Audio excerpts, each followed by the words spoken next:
Yo, yo, yo, what's up, everybody? Welcome to episode 45 of Climbing the Ladder. I'm your host, ChanmanV, and co-hosting with me, as always, Mr. John Clark. Hello. How's it going? It's going. It's going. Well, today, I know a lot of you guys might have heard last week that we were going to have Mr. David Ting on here with Kevin Johnson from Blizzard. But had a little bit of change of plans. David had to cancel last second, and we have the pleasure of having Mr. Duran Parsi, aka XerisLight, on the show to fill in his place. Appreciate you coming on, buddy. Thanks. I think it's a better choice anyway. Oh man. We love Thank David. you. Yeah, But- David's cool. Yeah, it's just it's such perfect timing too, because I was. Duran wasn't online late last night, and I was just like, oh, please, if Duran could get on, it'd be so perfect, because the CSL finals just finished, and I figured it would be amazing to have you on and kind of do a recap of the entire season, and talk a little about CSL, because last time we were on, you were still with NASL. A lot is different now than I guess the summer, right? So it'd be great to talk a lot about CSL. But before we get started, I just wanted to mention that, for those of you guys that saw that I'm giving away Heart of the Swarm beta keys, I'm going to be giving that away once Kevin gets on, just to kind of, have it be consistent with the whole StarCraft 2 community thing. So we're going to wait until then. So it'll probably be the second half of the show for those of you kind of waiting for that. And and Kevin's going to be jumping on at 5 p.m. Eastern, 2 p.m., so halfway through the show. So, but until then, it's going to be the three of us, and I figured we'd start off with some news topics. And why don't we start with, the announcement of BlizzCon today. So I'm not sure if you guys saw it or not, but last year there was not a BlizzCon, right? So, pretty big deal that they're announcing one this year, because lots of WoW and StarCraft and Diablo folks, I think, will be excited to be able to see that in Anaheim. Yeah. I'm curious. I'm actually curious as to why they just skipped a year. You know what I mean? I forget what was the reasoning, but I think it was. I can't remember exactly. I can't remember if it was just budgeting issues or not. And then all of a sudden the budget's opened up and here they are. Yeah. Well, so they I mean, who knows, right? I guess sales of Diablo 3 were really good. Yeah. And pre-sales of Heart of the Swarm. No, but I guess my big question is, the thing that wasn't in the announcement was really whether there's going to be a WCS or not. And I mean, I've always assumed that there was going to be, and what I've heard from Morheim and stuff that there was going to be one this year, but I'm surprised they didn't mention it in that post.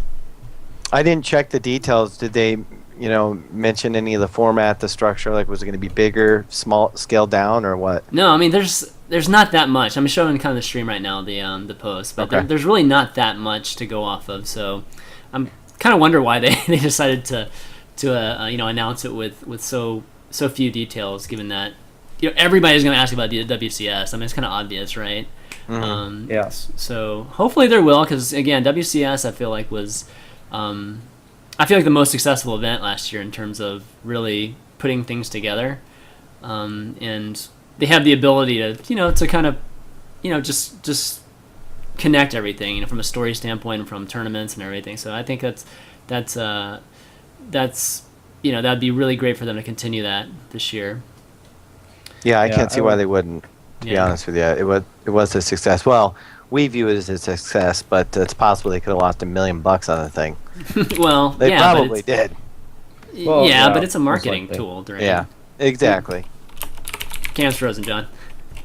What? I think they'll probably. I would imagine they'll do it again, but maybe change some stuff about the format or something. I don't know exactly. Yeah, I hope they don't reduce the number of countries though, because I thought it was really cool. Like they had it in Italy and UK and Mexico, and they had it in all these a bunch of countries, right?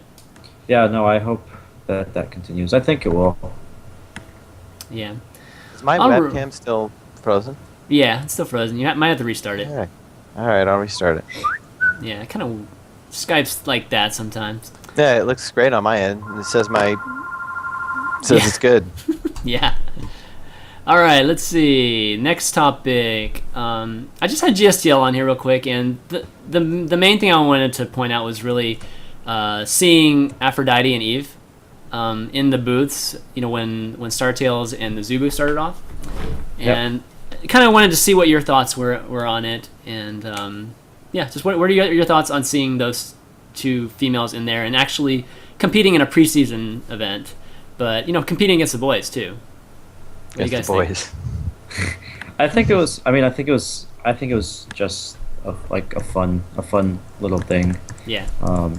I've never spoken to or met Eve, but I know that Aphrodite is actually a pretty serious player, so it's kind of nice to see her get in on that kind of stage.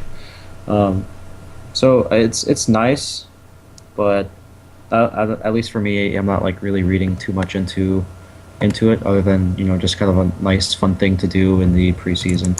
More like a show match per se. Yeah, exactly. Yeah. Like in a real game, like none of them would ever be caught dead doing that.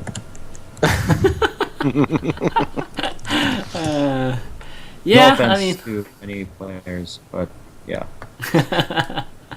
Yeah, I mean, overall, I think it was a good thing. I think it was more from the standpoint of exhibition than anything. I mean, of course, it's in the preseason of it, but I have to say it was really cool seeing both of them playing against each other, and there was a very competitive feel to it, and even just some of the shots of Aphrodite and her finger speed and that sort of thing was, I think, really cool. And the play wasn't that bad either. The play was actually a decent level, and I think it's kind of an interesting thing. It's an interesting little twist, I think, even possibly for GSTL in the future, however long in the future it is, to have, maybe each of the teams have a female on it, and that's just like, it's kind of like having a 2v2 team. I mean, it's opening girl match every game. Who knows? I mean, if it's part of your team, if you're supposed to have the best team, right, and you just add the stipulation of having a female on your team, I mean, it might be interesting. But moving on, let's talk about John. I know you want to talk about ESL and really, I think them going from Wings of Liberty qualifiers to Heart of the Swarm tournament. Right. And this was brought up on Twitter. Mr. Sir Scoots got into it a little bit too. This was made after, I think, Slasher just made a post. I mean, without opinion. I mean, well, maybe he did. I think there may have been some opinion in it, but he basically just was sharing that that's what the decision had been made. I just listened or watched the Twitter battle go on for a little bit, and then I looked into it, kind of made up my own, my own thoughts on the thing. As a tournament administrator, I just find it baffling that they would switch games like that. It'd be one thing if it was just like, okay, we had some other tournaments that happened prior to this, and now this tournament's going to switch to HOTS. But they use qualifiers to get to this point, and those qualifiers were done in one game, and now you're going to switch it to a different game. I know that there's no perfect solution. They're obviously going to upset some people. I think they would have been better off doing what IPL did, and that's just add a separate, small tournament or whatever. I know it's probably about viewers. Obviously, they're going to get a lot more by running HOTS, but I think for me, I would stick to the format and stick to the structure of it and keep it as close to, originally planned as possible. What do you think, Yeah, Duran? I pretty much agree to that. I think doing like a hybrid thing is really, it's not just, it's mostly bad for the players. Like I don't really think fans or spectators, I mean, they'd probably even prefer Heart of the Swarm at the live event. But I know from a player perspective, it's probably really, really frustrating, especially because I'm imagining that it wasn't really something that was told to them far ahead of time, and it was kind of like a last-minute thing, like, oh, by the way, when you get there, you're playing HOTS. So now everyone who was trying to practice Wings of Liberty for this event is now having to switch to HOTS. So I think it's kind of a bad situation for players to be in. So I would have really preferred either only Heart of the Swarm or only Wings of Liberty. I actually don't really get why people haven't done qualifiers on Heart of the Swarm, because like I think every good player at this point has a HOTS beta key. I'm pretty sure anyone who would sign up to play in a qualifier would have a beta key, and it's like you're not really losing anything by having a qualifier on a beta client, because from what I understand, the game, like from beta to release, like it's not like they're going to change very much in like the 2 weeks or whatever between beta and release, so it doesn't really make sense to me. Yeah, and someone mentioned this, and I wasn't for sure on this, but the apparently HOTS is going to go offline on March 1st, or like a week before the event, which again just complicates things a little bit more and just doesn't make sense. Now these players that were practicing and preparing for Wings of Liberty are now having to switch to practicing to HOTS, and probably most of them have already done some of that. But now they're not even going to have an opportunity to really, practice, because it's possible that it's going to be down for up to a week beforehand. So that just baffles me a little bit.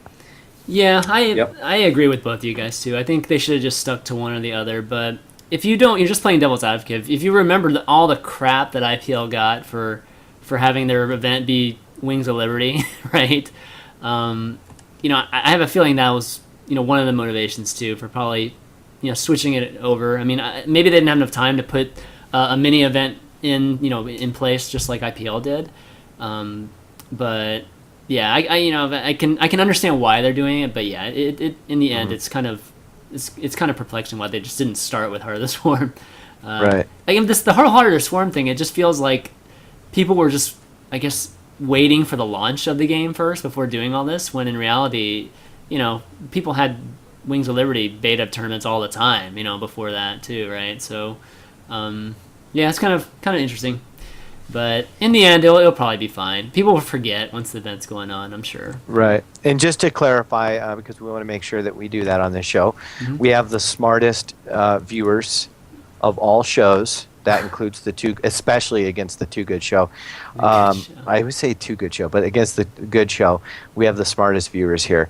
It is pointed out that they do have, that the players will have access to private servers. And that's already been confirmed by IEM. That's right. So they will be able to practice. Again, though, it's just kind of just seems like a messy situation. I think it could have been handled a little bit better. Yeah, definitely agreed. Well, that's enough for news. Let's jump into some CSL topics, and want to start off by talking about the CSL, the Collegiate StarLeague finals that were this past weekend. And obviously, Duran here is the CEO of the Collegiate StarLeague. So why don't you talk about the event and how it went? I think I'm trying to prop my laptop on something so it doesn't look like I'm on a boat. That's what they were saying. You're on a boat. Okay. I think that works. Yeah. I think I'm pretty happy with how it went down. Like I think that pretty much in terms of what I was expecting, like it went as well as it could have possibly gone, especially given the fact that we only had 4 weeks to prepare for it. Mm-hmm. I think like I was really happy with the production. I was really happy with the people that came out to watch. I was really happy with the games that were played. Pretty much everything went fairly smoothly. So I'm pretty satisfied with it. Yeah. So for the folks that didn't watch, it was obviously it was being played on Azubu TV, right?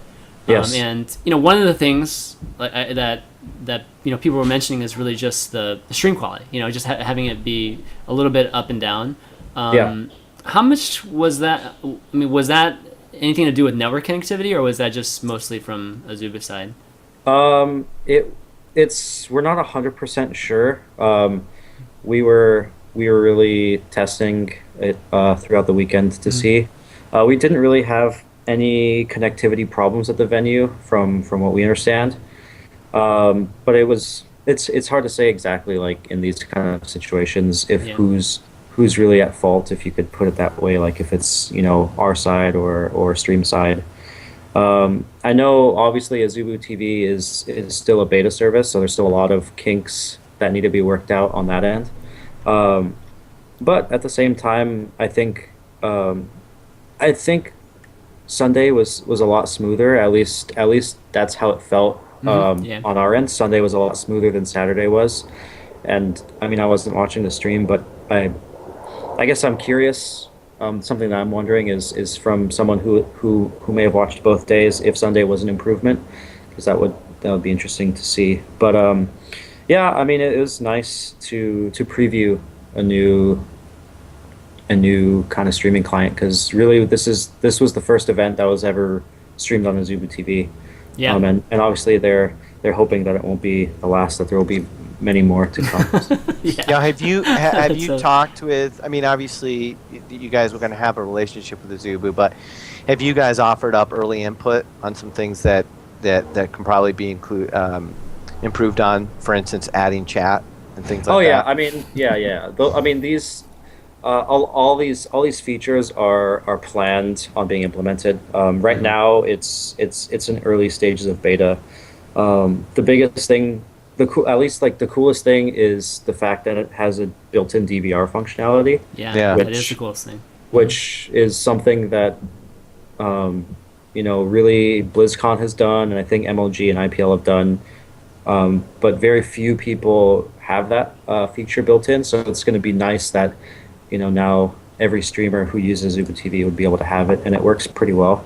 So I like that, but there are definitely a lot of additions to the service that are going to be implemented. Obviously, chat, counting viewers is another thing. You mean there weren't only 15 viewers the whole weekend? No. Yeah, that That, question came up. Yeah. That's funny.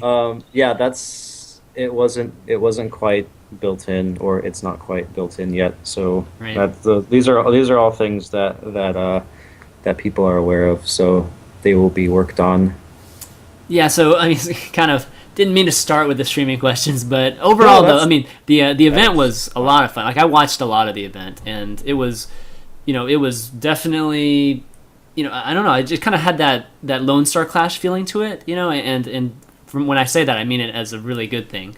And having Day 9 and Trisha and the other two casters, I forget who their names right now, but overall it just felt like a very college, very organic feeling, kind of event, and it was really cool seeing the crowd there, even just the small live crowd there, and seeing just the camaraderie, right, with just the Berkeley guys or the Aarhus guys, and it was really cool to see that.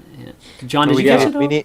We need. I tuned in for just a little bit because I obviously wanted to check out the Azubu TV stuff, but even without having tuned in a lot, just the entire idea of it is what's I think the most exciting, and then for it to take this next level, where you're working with a partner like Azubu, who's willing to invest in showcasing this sort of event, I think is just key, because it's this grassroots growth, and as you said, the excitement was real. It wasn't and it wasn't so much the excitement about winning money, it was this excitement about winning for your college, for your team, and we've been missing that in esports. I think I think League of Legends.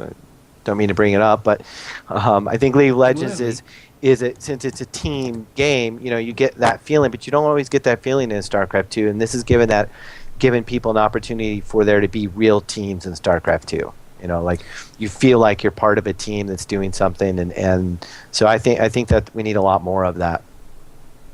Yeah, I agree. I mean, I think that's kind of one of the best things about CSL as well, just that you get a much different vibe, and it's not about the individual.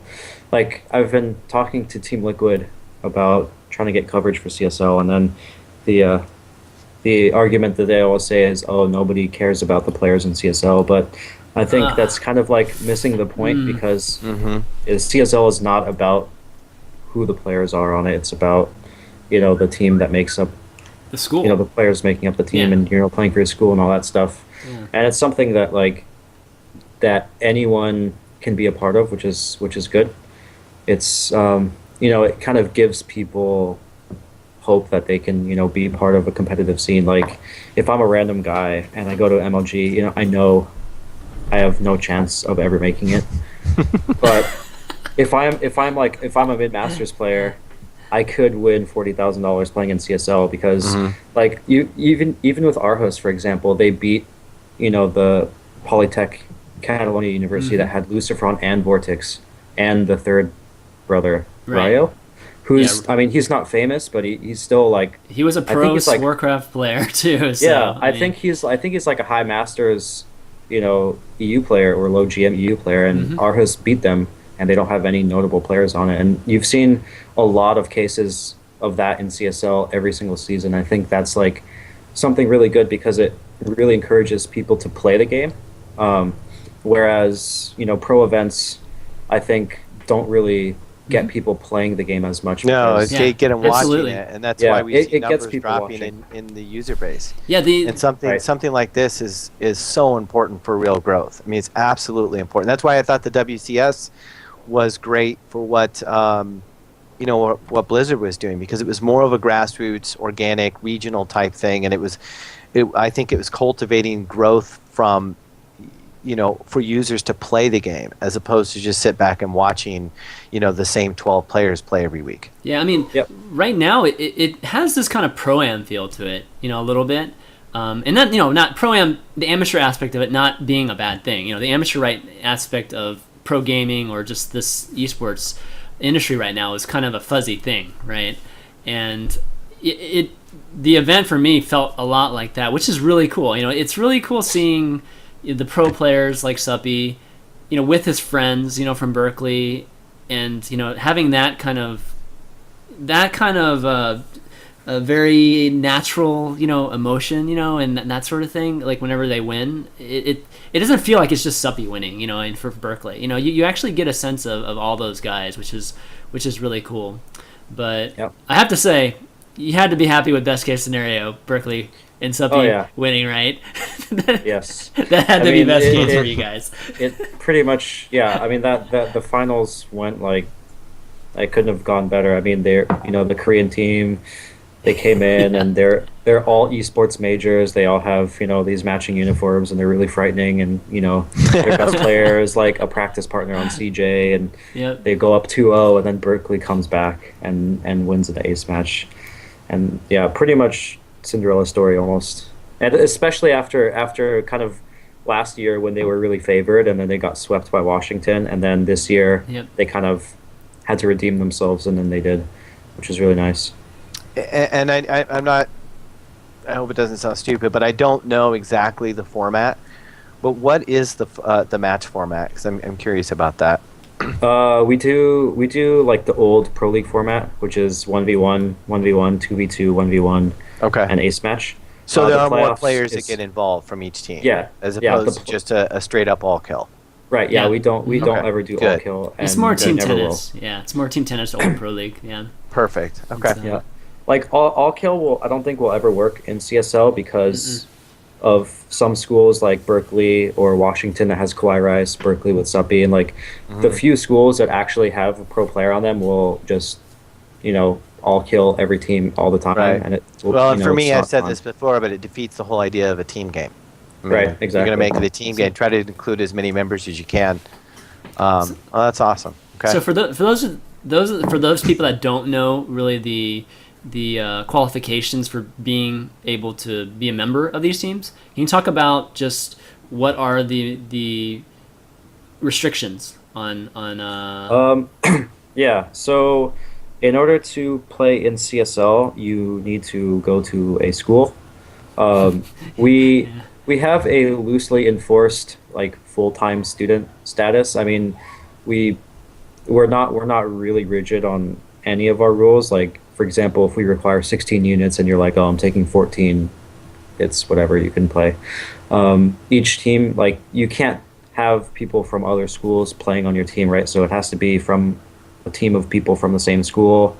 And that's really it. We restrict pro players, and by professional players, I mean if you have a KESPO license or if you've lived in a pro team house for 1 or more years playing full time as a pro gamer, then you're not ineligible to play. So like Pult, for example, is not eligible to play CSL. So Darn it. unfortunately for people who want to see him just dominate the league, Right. it just, you know, as much as it would be cool to see Pult play in CSL, it kind of defeats the purpose of what the CSL is. So that's Do kind you, of do what you we think want. as you guys move forward and as this gets bigger that the overall structure of it will tighten up a little bit and there'll be a little bit more restrictions, to keep it Yeah. as legit and as close to the original idea as possible? Yeah, I think so. I mean, I mean, if the scene grows enough to the point where people on pro teams are making much more livable salaries and are really like professionals. For example, like Suppy is on EG, but it's hard to call him a professional gamer. I mean, he makes a salary, but he can't live on his salary. He probably makes a Hmm. few $100 a month, um, and he is a full-time student. Like Kawhi Rice is kind of in the same boat, obviously. So until like you can really clearly establish that a professional player, what that is, and that they're on a significantly higher level than a non-professional player, then we're going to keep to these requirements. But yeah, eventually I think, if you're like on an EG or if you're on like, any like salaried team that pays you a good income, then you probably would be ineligible. But like right now, the line is too blurry. And really like the only real exceptions are like, Koreans who have lived in pro houses for long periods of time, or Koreans who have KESPA Hmm. licenses. Like those are really the only two conditions that it's like, okay, wow, this guy is clearly light years ahead of someone who doesn't have that. Yeah. Yeah, I mean, I think it's funny because it kind of sounds like a bad thing having the pro players be involved, but I actually think it's a good thing. It's a good thing to have a limited number of like actually involved. Having the subbies in there, having the Kawhi Rices and the Lucifrons and Vortex involved actually helps with the this growing period for CSL. So I think it's Yeah, really cool. I mean, it's actually a good thing. Yeah, yeah, running events, we call those like anchor players. They're The the face, top they're kind of the pros. faces. Yeah, In the exactly. game. And so they'll bring in new users and so on. And that a little bit, well, actually it doesn't have anything to do with my next question, but I was wondering how connected is CSL to the schools themselves? I mean, do you guys have a relationship with the school administration in facilitating some of this? I mean, do they even know what's going on as far as this goes? some schools do and some schools don't. Um, Actually, Berkeley, like the school Berkeley, just wrote about it on their main Facebook page, which is pretty cool. Wow. Um, it really depends on the school. Like when I was at UCSD and we won CSL, we were in the Guardian, like this main school paper. A lot of schools are starting to get officially recognized by the university and getting funding. It's come a long way, but still there are a lot that don't um, really have any involvement. But it's starting to kind of shift. Is Like that something last you guys have considered doing? Is having some sort of division of the CSL that works directly with the schools, talking to them about funding, setting up a proper club, Yep. getting more members, so on. Yeah, we actually have a couple people who actively try to do that. Um, like one of our guys, Aston, is really good at getting money from schools. Like our last season final, actually, we got a pretty significant amount of funding from the university to host the event there. Nice. And so we do have some people whose job it is to kind of work with team coordinators and kind of help them get more organized and figure out how they can get funding from the school and how to set up their clubs officially and do things like that. That's something that we started doing this fall and that we're going to kind of put more effort into continuing doing. Um, because what we want to, I mean, we want to get to a point where, we have, we want to fly the finalists out to compete and eventually we want to get to a point where we're not paying for it, but the school is, because Hmm.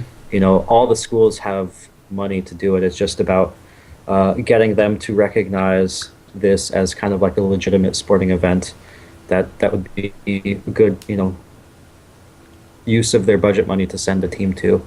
So it's actually, interestingly enough, the Korean University Cheonnam actually sent two professors, and Fontes, the European League of Legends school, actually sent a professor as well. So some of these like schools are getting relatively involved in it, which is cool. And I think like over time, it's going to keep going at a more rapid pace. Have you talked to Blizzard much about getting involved with this? Because one of the things that was announced a week or two ago was Riot's involvement in really building up this kind of collegiate play. And I know there's a CSL LOL too, so Yeah. talk to me a little bit about that, like just seeing Riot's involvement in it. Yeah. We are talking to Blizzard, which I just thought it was funny because like Kevin's going to be on the call in a bit. Yeah, I yeah. feel like, yo, answer my emails. But So that's why I got you on the can use show, because last half I hour knew of the show then I just to knew communicate with. this is a But yeah, networking but yeah, episode. it's actually it's a discussion that we are having, and it's funny because um, were we talking about the WCS stuff off air or on air? I can't remember. It On was air. off air, I think. I think it's on air. I don't remember, but either way, we were talking about it at some point, and the topic came up of BlizzCon being announced, and Yep. they didn't say anything Okay. specific about Yeah. the WCS. I can't remember if it was on or off air, but either way, the point is, we've been speaking to Blizzard about CSL and stuff, and it like so far it seems as if this year Blizzard is really keen on taking a much more active approach, which is nice. I mean, I don't have any details at all really at this point, but it's like a conversation that didn't happen in previous years and is starting to happen now. Awesome. So I think it's a good sign, and I think just talking about League for a bit, like the World Championships and really what Riot has been able to do in the past year has been like kind of an eye opener for a lot of people. I think Blizzard included, where it's like it's starting to get esports kind of more corporate level attention, and to get people starting to say like, wow, let's throw some serious budget into this and kind of push the competitive side. At least it seems like to me that's kind of what's going to be happening. So Yeah, I think in the past think everyone it's was good. so afraid to take a leap. They were afraid to take that jump into trying something different. Riot's come along, and granted they've thrown a lot of money at things, but they've also thrown a lot of ideas into action. And I think Yep. people are starting to sit back and go, this is working. This is something maybe we had thought about years ago, but we just didn't want to pull the trigger on because we didn't see the ROI on it, or we just didn't think that it would work at all. And I think they're starting to see that those opportunities are very viable, and they can jump on it. So, Yeah. Duran, how many schools are involved right now? 634. Gee whiz. That's funny. So, I mean, I knew that. I knew the answer to that question. It's just so how easy is it for schools? Just let's say I started a school today. How easy would it be for me just to get my school into the CSL? Um, it's easy, but our website has had some significant issues this past season, which were pretty regrettable. But other than website bugs, it's very easy.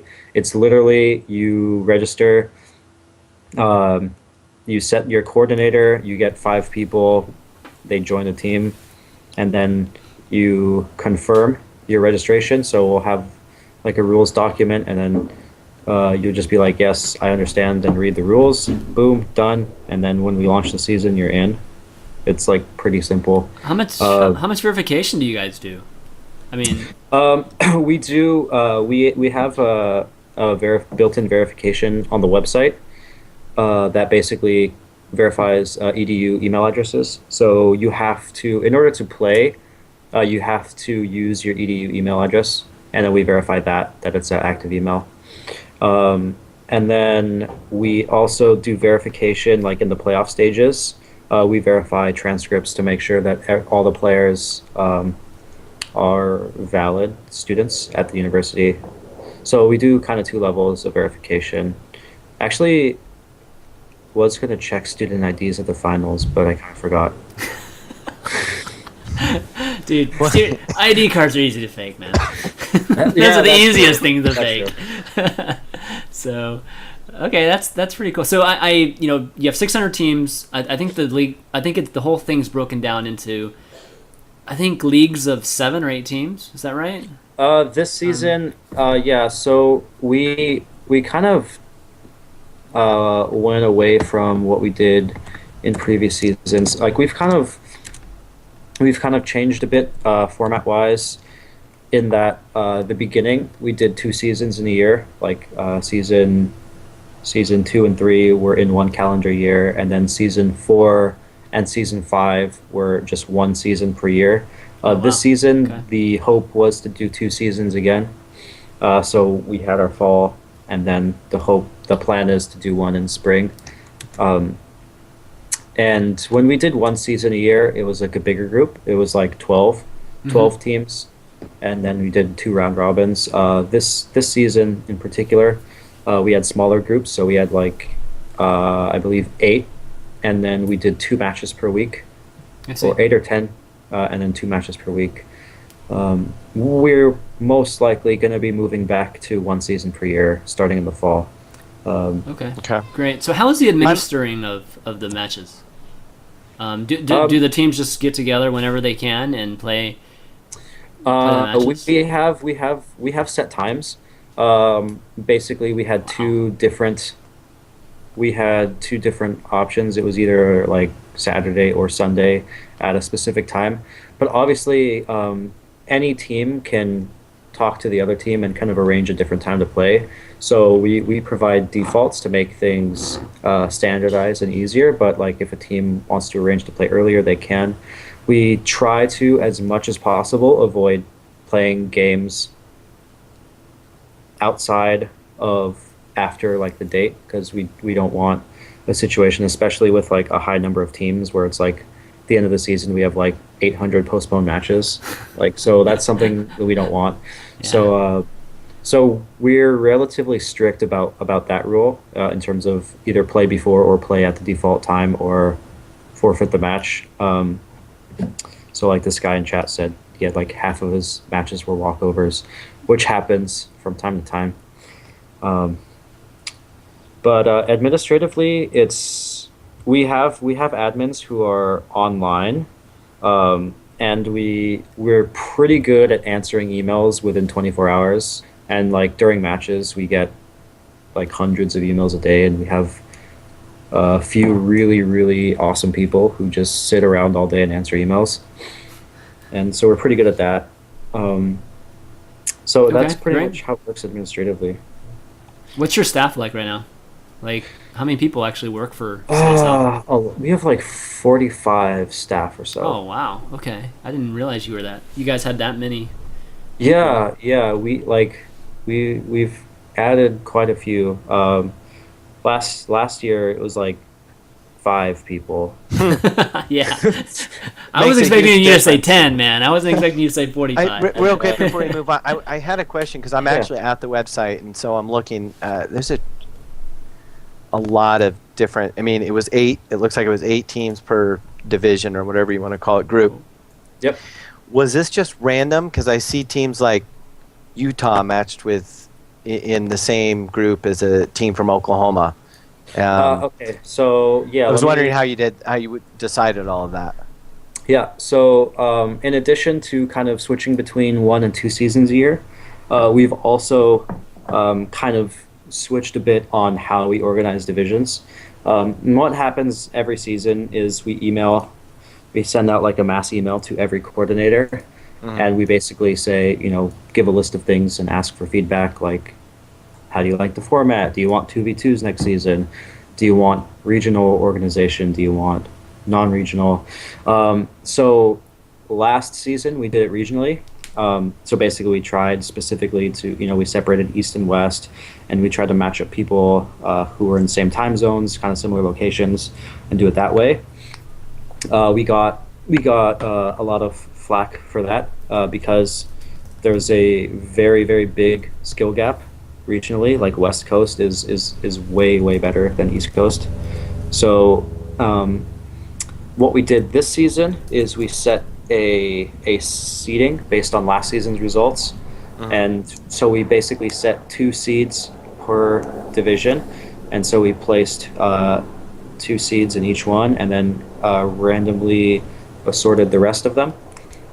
We tried to do it loosely based on region, but with the amount of teams we have, it's not entirely possible.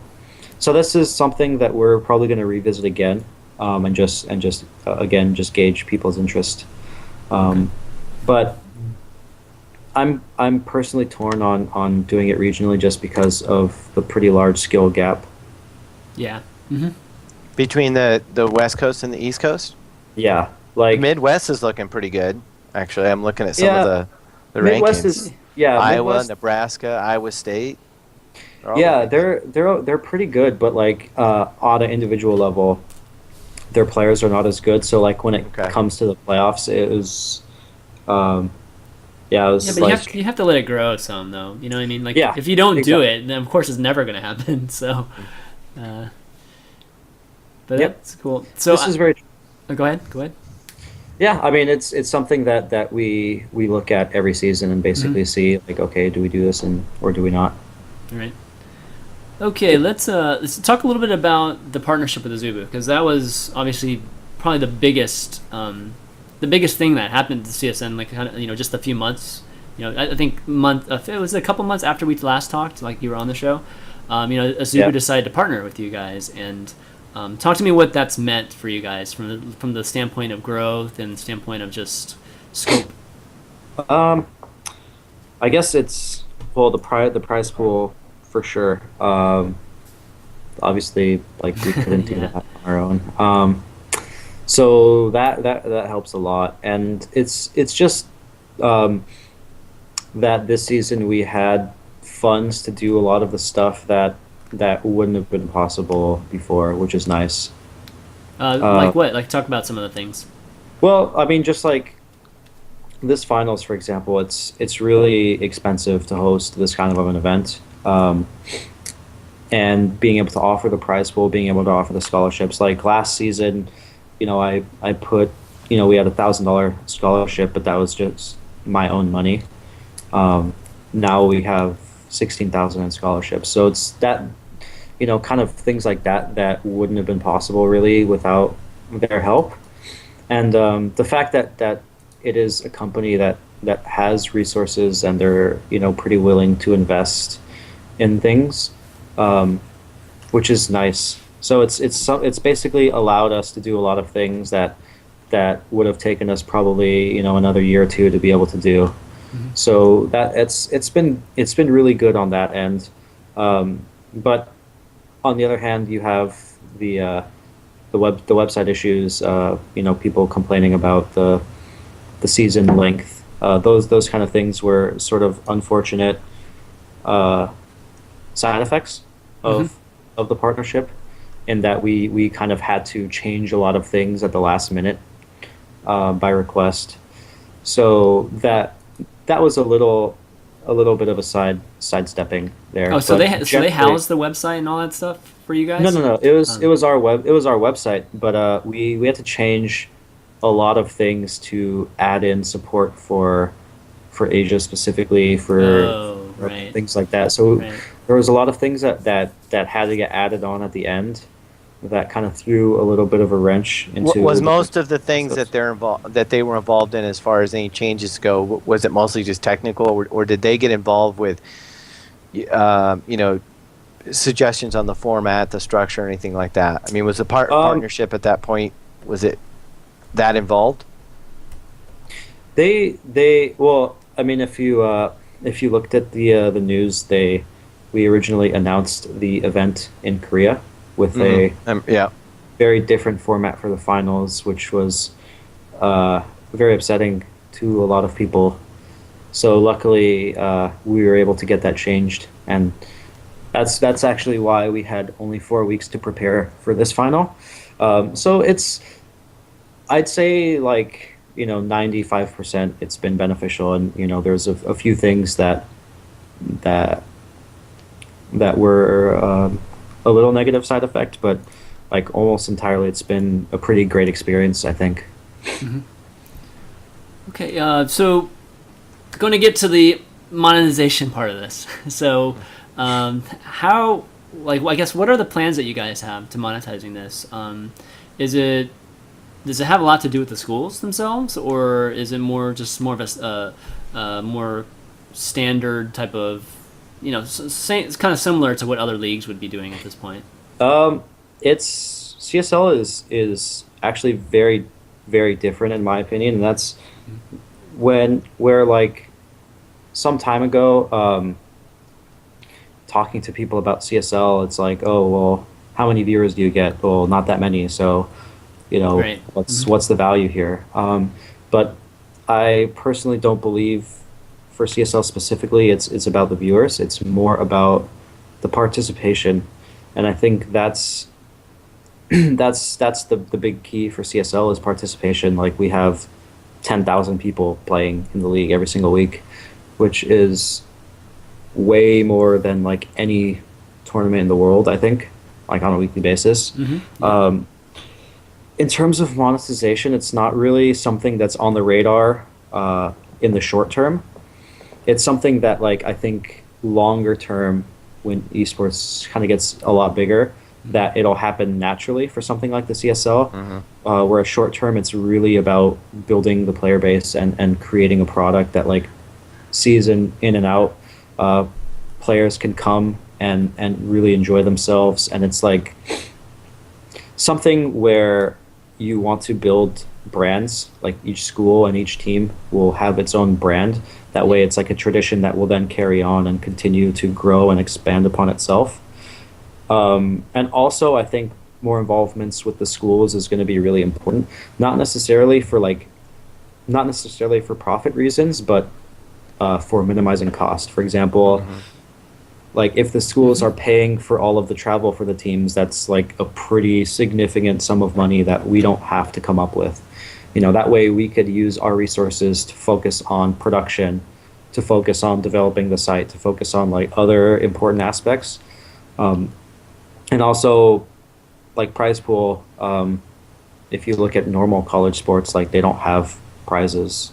I think we're not at a level where a college esports competition can't have a prize pool. I think the prize is very important right now, but eventually that's another thing that will probably be able to be reduced dramatically. And especially when you have more companies supporting, bigger companies coming in to support this, then you will have, rather than prize pool, that will be scholarships, which wouldn't really be part of a budget. So in terms short term, monetization is really just reducing cost as opposed to making money, and I'm not. It's kind of one and the same thing. In Almost. esports. I mean, almost, except for it's really about reducing costs and then putting that money into something else that will grow the CSL. So that's the big goal right now is finding money to do things that we need to do for growth, like building the website and the platform and doing those kind of things, as opposed to trying to make money from it, which is maybe a long-term goal, but it's not something that's happening right now, and it's not something that I predict will happen for, I don't know, a year, 2 years maybe, or something. I'm not expecting a paycheck from this for a while. Well, I mean, it's good that you're taking the standpoint of that, because just growing. I think that's probably the right approach. Just growing this whole thing is definitely the most important thing to focus on. So that's really cool that that's really your plans, and obviously Azubu's on board with that too, I would assume. And so Me too. I hope so. So that's pretty cool. Do you have any plans of going further into the schools, not just being this this college league where the schools can choose to participate or not, but really integrating yourself even more into the schools, meaning even from the standpoint of whether it's like a club, like actually a CSL StarCraft 2 club or CSL, League of Legends club, or maybe even going just a step further into that, which is having I know there's different classifications of clubs and teams and that sort of thing, right? I mean, is there any thoughts on that? It's that's sort of a slow step that I think we're going to take in terms of officializing our involvement with the teams that we have. Yeah. Because there are a lot of benefits for a club to be actually a club and not just like a group of people that meet. So I think it's something that in the future we will probably work to do that, like require some sort of official relationship between us and the team and the school. But that's something that I don't think it's not ready to happen yet, because there are still too many teams that are too casual, in the sense that like there are some teams in CSL that are like very organized and they have very boot camps and like that. But even look at TESPA, for example, like Texas, they have a really big club. They have a board of directors and things like that. Like that's really the 1%.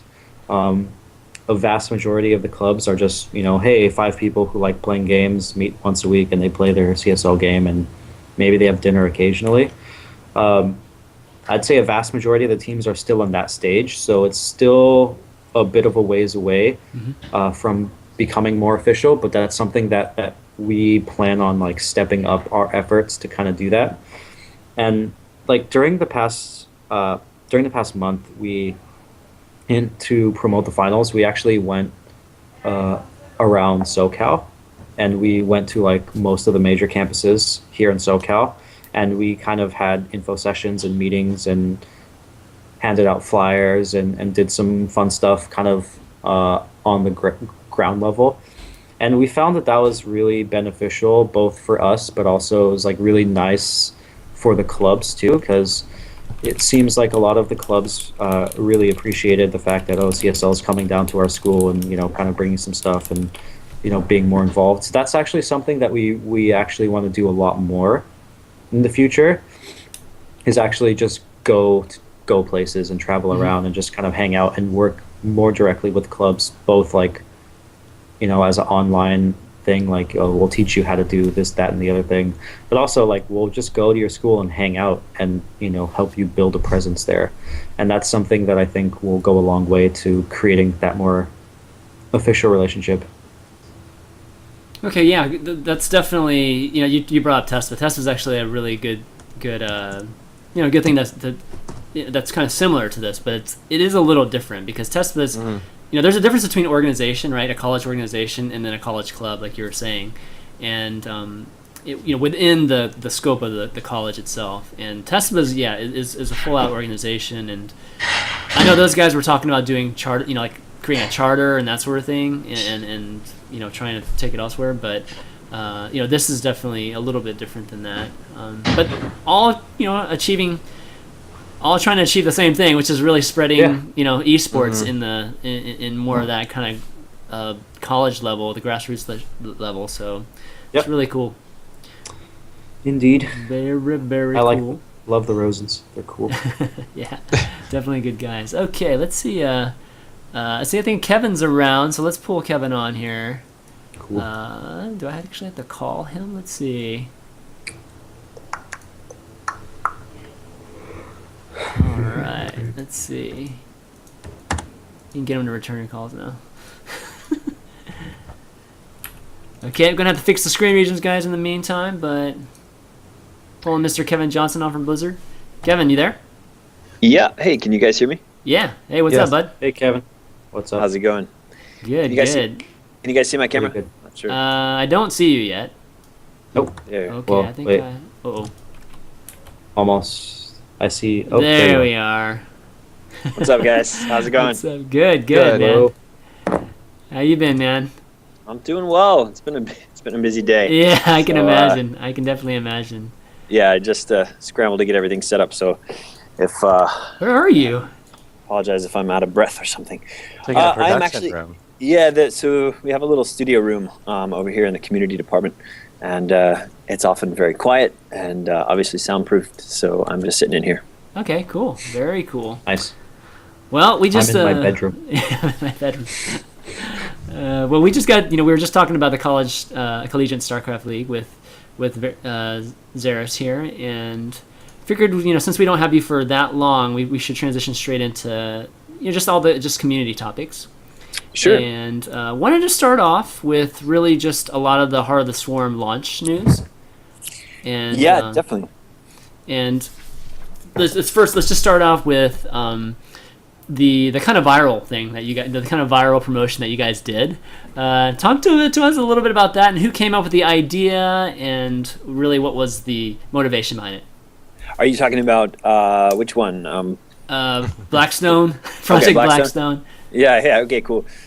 So yeah, Project Blackstone. I have to be careful because I can't talk much about Blackstone. Okay. We all fear the Dominion, right? Like you never know.